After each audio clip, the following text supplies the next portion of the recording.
So this is question 7 from today's Google form. And in this question, we're going to be using exponent rules. And we're going to be using the dividing same base rule. So we're going to be dividing in this example. And it's always helpful if you ever get stuck or you're unsure to write your expression in expanded form. So before I end up dividing, I'm actually going to write this out in expanded form. Now in expanded form, I'll start and I'll look at this top expression, this 6b to the 8th, and I'll write this in expanded form to start off.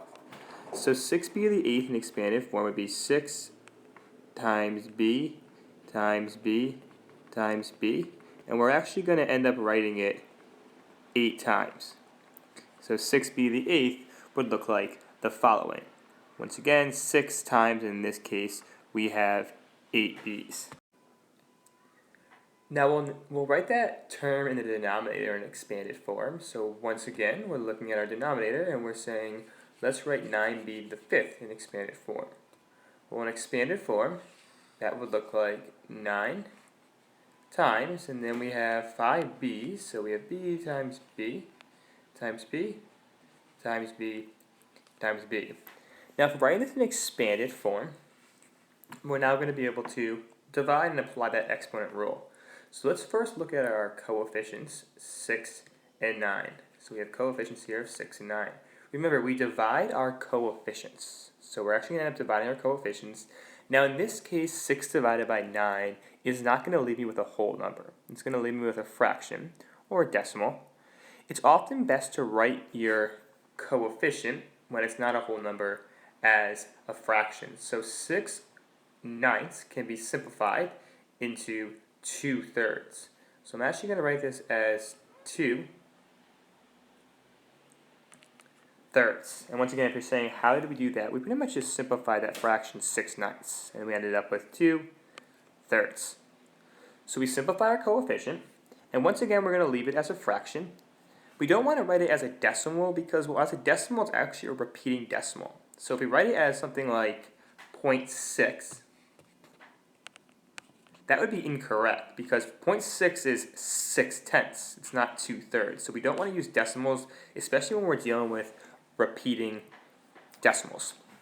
So we'll leave it as 2/3, and now let's divide our b's. So once again, we're going to be dividing b by b. And once again, we're seeing it as it cancels out, really becomes 1. So we're kind of dividing these top b's by these bottom b's. And at the end, we're left with 3 b's up top.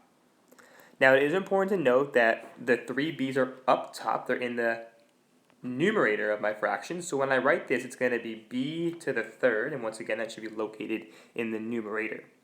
Final answer would be 2b cubed over 3. Now there are a couple of variations. We could also write it as, and some of these answers popped up, 2/3 b cubed works with the b kind of next to it. I also saw stuff like 2/3 in parentheses b cubed. That works as well. What would not work though would be something like, and we'll do it below, once again, 0.6 b cubed. That is not equivalent because once again 0.6 is 6/10. So once again, these decimals we would not want to use here. Even something like 0.66 b cubed would not be correct as well because once again 0.66, 66/100ths, is not the same as 2/3. Also, it would not be correct if we wrote it as something like 2/3b cubed. That would also be incorrect. Once again, the b cubed has to be in the numerator of our fraction. So this is another question from today's Google form. And once again, in this question, we're using our exponent rules, and we're going to end up being dividing same bases. So we're going to have to apply that dividing exponent rule. Now, whenever you're stuck or if you feel like you're unsure, always play it safe and write these terms in expanded form. So let's first write this r to the 8th in expanded form. So r to the 8th in expanded form would look like r times r times r 8 times. Now we'll go ahead and also write r to the 11th in expanded form as well. So once again, r to the 11th is r times r 11 times. So we'll set it up, and once again, r times r 11 times. So we have this expression in expanded form, and now we're going to simplify. So once again, when we simplify, we can divide the r on top by the r on the bottom, and remember that really gives us kind of 1, so we're going to keep just dividing these r's and r's.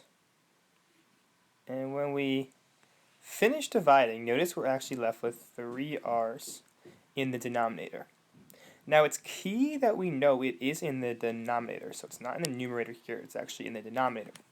Simplest form then would tell us we'd be left with 1 over r cubed. And once again, r cubed is in the denominator because those 3 r's ended up in the denominator. That was what was left over. Now there is another way to write this, and some people applied the quotient rule. So the quotient rule states when we're dividing same bases, we subtract our exponents. So some people wrote it as r to the, and they subtracted 8 minus 11, and they got r to the negative third power. Now, we always want to get in the habit of writing with positive exponents. So this is correct, but simplest form will almost always have you write with positive exponents. So the final answer in simplest form, we'd want it to be 1 over r cubed. We want that exponent to be positive.